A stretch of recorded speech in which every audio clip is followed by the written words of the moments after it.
ಎಲ್ಲರಿಗೂ ನಮಸ್ಕಾರ. ಎಲ್ಲರೂ ಚೆನ್ನಾಗಿದ್ದೀರಿ ಅಂತ ಭಾವಿಸ್ತಾ ಇವತ್ತಿನ ವಿಡಿಯೋ ಸ್ಟಾರ್ಟ್ ಮಾಡ್ತಾ ಇದ್ದೀನಿ. ಇನ್ನು ಯಾರ್ಯಾರು ನನ್ನ ಯೂಟ್ಯೂಬ್ ಚಾನಲ್ನ ಸಬ್ಸ್ಕ್ರೈಬ್ ಆಗಿಲ್ಲ, ಪ್ಲೀಸ್ ನನ್ನ ಯೂಟ್ಯೂಬ್ ಚಾನಲ್ನ ಸಬ್ಸ್ಕ್ರೈಬ್ ಆಗಿ, ಲೈಕ್ ಮಾಡಿ, ಶೇರ್ ಮಾಡಿ, ಕಮೆಂಟ್ ಮಾಡಿ. ನಾನು ಇವತ್ತು ದಿಢೀರಂತ ಮಾವಿನಕಾಯಿ ಉಪ್ಪಿನಕಾಯಿ ಯಾವ ಥರ ಇನ್ಸ್ಟೆಂಟಾಗಿ ಯಾವ ಥರ ಮಾಡ್ಕೊಳ್ಳೋದನ್ನು ತೋರಿಸ್ಕೊಡ್ತಾ ಇದ್ದೀನಿ. ಬನ್ನಿ. ನಾನು ಇವಾಗ ತೋತಾಪುರಿ ಮಾವಿನಕಾಯಿ 2 ಮಾವಿನಕಾಯಿನ ತೊಗೊಂಡಿದ್ದೀನಿ. ಇಲ್ಲಿ ಈ ತೋತಾಪುರಿ ಮಾವಿನಕಾಯಿನ ತೊಳೆದು ನಾನು ಈ ಥರ ಕಟ್ ಮಾಡ್ಕೊಳ್ತಾ ಇದ್ದೀನಿ. ತುಂಬಾ ಟೇಸ್ಟ್ ಇರುತ್ತೆ. ಇನ್ಸ್ಟೆಂಟಾಗಿ ಕ್ವಿಕ್ಕಾಗಿ ಮಾಡ್ಕೋಬೋದು. ಬರೀ 2 ನಿಮಿಷದಲ್ಲಿ ಮಾಡ್ಕೋಬೋದು ಈ ಮಾವಿನಕಾಯಿ ಉಪ್ಪಿನಕಾಯಿನ. ಇಲ್ಲಿ ನೋಡಿ, ನಾನು ಈ ಥರ ಪೀಸಾಗಿ ದೊಡ್ಡ ಪೀಸಾಗಿ ಕಟ್ ಮಾಡಿ ಇಟ್ಕೊಳ್ತಾ ಇದ್ದೀನಿ. ಸ್ವಲ್ಪ ದೊಡ್ಡ ಪೀಸಾಗಿ ಕಟ್ ಮಾಡ್ಕೊಳ್ಳಿ, ಯಾಕಂದರೆ ಇದು ಸಣ್ಣ ಪೀಸ್ ಮಾಡಿದ್ರೆ ಅಷ್ಟು ಚೆನ್ನಾಗಾಗಲ್ಲ ತಿನ್ನೋಕ್ಕೆ. ನಾನು ಈ ಥರ ದೊಡ್ಡ ಪೀಸಾಗಿ ಈ ಥರ ಕಟ್ ಮಾಡಿ ಇಟ್ಕೊಳ್ತಾ ಇದ್ದೀನಿ. ತುಂಬಾ ಟೇಸ್ಟ್ ಇರುತ್ತೆ. ಕ್ವಿಕ್ಕಾಗಿ ಈಸಿಯಾಗಿ ಬೇಗನೆ ಮಾಡ್ಕೋಬೋದು ಈ ಮಾವಿನಕಾಯಿ ರೆಸಿಪಿನ. ಮತ್ತು ಮಾವಿನಕಾಯಿ ಉಪ್ಪಿನಕಾಯಿ ಮತ್ತು ಇದನ್ನು ಜಾಸ್ತಿ ದಿನ ಇಡೋಕ್ಕಾಗಲ್ಲ, 3 ರಿಂದ 4 ದಿನ ಇಟ್ಕೋಬೋದು ಅಷ್ಟೇ. ಫ್ರಿಜ್ಜಲ್ಲಾದರೆ ಒಂದು ವಾರ 8 ದಿನ ಇಟ್ಕೋಬೋದು. ಇಲ್ಲಿ ನೋಡಿ ನಾನು ಯಾವ ಥರ ಕಟ್ ಮಾಡಿ ಇಟ್ಕೊಂಡಿದ್ದೀನಿ ಅಂತ. ಇವಾಗ ಏನು 2 ಮಾವಿನಕಾಯಿನ ನಾವು ಕಟ್ ಮಾಡಿ ಇಟ್ಕೊಂಡಿದ್ವಲ್ಲ, ಆ ಮಾವಿನಕಾಯಿನ ಈ ಥರ ನಾನು ನೀರಲ್ಲಿ ಹಾಕಿ ಕ್ಲೀನಾಗಿ ತೊಳ್ಕೊಳ್ತಾ ಇದ್ದೀನಿ. ನೀವು 2 ಸಲ ಈ ಥರ ನೀರಲ್ಲಿ ತೊಳ್ಕೊಬೇಕು. ಇಲ್ಲಿ ನೋಡಿ, ಇವಾಗ ನಾನು ತೊಳ್ಕೊಂಡು ಆಗಿದೆ. ಇವಾಗ ಏನು ತೊಳ್ಕೊಂಡಿದ್ದೆ ಮಾವಿನಕಾಯಿನ ಅದಕ್ಕೆ ಸ್ವಲ್ಪ ಉಪ್ಪು ಹಾಕಿ ಇಡ್ತಾ ಇದ್ದೀನಿ. ಉಪ್ಪು ನೋಡಿ ಹಾಕ್ಕೊಳ್ಳಿ, ನೀವು ಬೇಕಾದರೆ ಆಮೇಲೂ ಸೇರಿಸ್ಕೋಬೋದು ಉಪ್ಪು. ಇಲ್ಲಿ ನೋಡಿ, ನಾನು ಇವಾಗ ಉಪ್ಪು ಹಾಕಿ ಈ ಥರ ಮಿಕ್ಸ್ ಮಾಡಿ 2 ನಿಮಿಷ ನಾನು ಇಲ್ಲಿ ಅದು ಉಪ್ಪು ಹಿಡೀಲಿ ಅಂತ ನಾನು ಇಡ್ತಾ ಇದ್ದೀನಿ. ನೀವು ತಕ್ಷಣ ಉಪ್ಪಿನಕಾಯಿ ಹಾಕೋಕ್ಕೆ ಹೋಗಬೇಡಿ. ಈ ಥರ ಉಪ್ಪು ಹಾಕಿ ಕ್ಲೀನಾಗಿ ಕಲಸಿ 2 ನಿಮಿಷ ಇಟ್ಬಿಡಿ ಸೈಡಿಗೆ. ಇವಾಗ ನಾನು ಒಗ್ಗರಣೆಗೆ ಏನೇನು ತೊಗೊಳ್ತಿದ್ದೀನಿ ಅಂತ ನೋಡ್ಬೋದು ನೀವು ಇಲ್ಲಿ. ನಾನು 2 ಮಾವಿನಕಾಯಿನ ಉಪ್ಪು ಹಾಕಿ ನೆನೆಸಿಟ್ಟಿದ್ನಲ್ವ, ಆ ಮಾವಿನಕಾಯಿ ಮತ್ತು ಸ್ವಲ್ಪ ಜೀರಿಗೆ, ಸ್ವಲ್ಪ ಸಾಸಿವೆ, 1.5 ಸ್ಪೂನಷ್ಟು ಖಾರದ ಪುಡಿ ತೊಗೊಂಡಿದ್ದೀನಿ. ಇದಕ್ಕೆ ನಾನು ಯಾವುದೇ ಥರದ್ದು ಮೆಂತ್ಯ ಆಗಿರಲಿ, ಸಾಸಿವೆ ಹುರ್ಕೊಂಡು ಜೀರಿಗೆ ಹುರ್ಕೊಂಡು ಮಾಡ್ತಾರಲ್ಲ, ಆ ಥರ ಎಲ್ಲ ಮಾಡ್ತಾಯಿಲ್ಲ.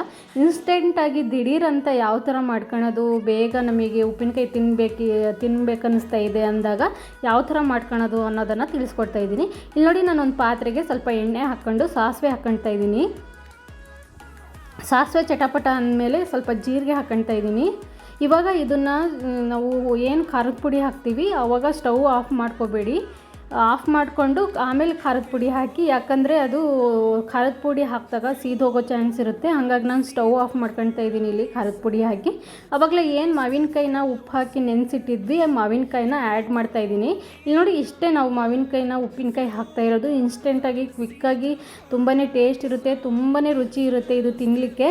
ಈ ಥರ ಮಾಡ್ಕೊಂಡ್ರೆ ನಿಮ್ಮ ಮಕ್ಕಳಿಗೂ ಇಷ್ಟ ಆಗುತ್ತೆ. ಜಾಸ್ತಿ ಖಾರ ಇರಲ್ಲ, ಜಾಸ್ತಿ ಅದು ಇದು ಹಾಕಿರೋ ಫ್ಲೇವರ್ ಇರಲ್ಲ. ತುಂಬಾ ಚೆನ್ನಾಗಿರುತ್ತೆ, ತುಂಬಾ ಟೇಸ್ಟ್ ಇರುತ್ತೆ. ಒಂದ್ಸಲ ಟ್ರೈ ಮಾಡಿ ನೀವು. ನೋಡಿ ಯಾವ ಥರ ಆಗಿದೆ ಅಂತ. ಈ ಥರ ಕ್ಲೀನಾಗಿ ಕಲಿಸ್ಕೋಬೇಕು. ಇಲ್ಲಿ ನೋಡ್ಬೋದು ನೀವು ಯಾವ ಥರ ಆಗಿದೆ ಅಂತ. ತುಂಬಾ ಟೇಸ್ಟಿ, ತುಂಬಾ ರುಚಿ ಇರುತ್ತೆ ಮಾವಿನಕಾಯಿ. ನೀವು ತೋತಾಪುರಿ ಮಾವಿನಕಾಯಿನೇ ಸೇರಿಸ್ಕೊಳ್ಳಿ, ಯಾಕಂದರೆ ಹುಳಿ ಮಾವಿನಕಾಯಿ ತೊಗೊಂಡ್ರೆ ಈ ಉಪ್ಪಿನಕಾಯಿಗೆ ಅಷ್ಟು ಟೇಸ್ಟ್ ಬರೋಲ್ಲ. ಯಾಕಂದರೆ ನಾವು ಇದನ್ನು ಎಣ್ಣೆಯಲ್ಲಿ ನೆನೆಸಿಡಲ್ಲ, ಹಾಗಾಗಿ ಕ್ವಿಕ್ಕಾಗಿ ಇನ್ಸ್ಟೆಂಟಾಗಿ ಮಾಡ್ಕೊಳೋದ್ರಿಂದ ತೋತಾಪುರಿ ಮಾವಿನಕಾಯಿ ತೊಗೊಂಡ್ರೆ ತುಂಬಾ ಚೆನ್ನಾಗಿರುತ್ತೆ. ಇಲ್ಲಿ ನೋಡಿ ಯಾವ ಥರ ಆಗಿದೆ ಅಂತ. ಇದಕ್ಕೆ ಏನಿಲ್ಲ, ಬರೀ ಸಾಸಿವೆ, ಜೀರಿಗೆ, ಖಾರದ ಪುಡಿ ಅಷ್ಟೇ ನಾನು ಹಾಕಿರೋದು, ಇನ್ನೇನೂ ಹಾಕಿಲ್ಲ. ಬೆಳ್ಳುಳ್ಳಿ ಜೀರಿಗೆ ಹುರ್ಕೊಂಡು, ಮೆಂತ್ಯ ಎಲ್ಲ ಹುರ್ಕೊಂಡು ಆ ಥರ ಪೌಡ್ರ್ ಮಾಡಿ ಏನೂ ಹಾಕಿಲ್ಲನು. ನೀವು ಕಣ್ಣಾರೆ ನೋಡಿದ್ದೀರಾ ನಾನು ಯಾವ ಥರ ಮಾಡಿದ್ದೀನಿ ಅಂತ. ಈ ರೆಸಿಪಿ ಇಷ್ಟ ಆದರೆ ಪ್ಲೀಸ್ ನನ್ನ ಯೂಟ್ಯೂಬ್ ಚಾನಲ್ನ ಸಬ್ಸ್ಕ್ರೈಬ್ ಆಗಿ, ಲೈಕ್ ಮಾಡಿ, ಶೇರ್ ಮಾಡಿ. ಮತ್ತು ಇಲ್ಲಿ ನೋಡಿ ಯಾವ ಥರ ಆಗಿದೆ ಅಂತ.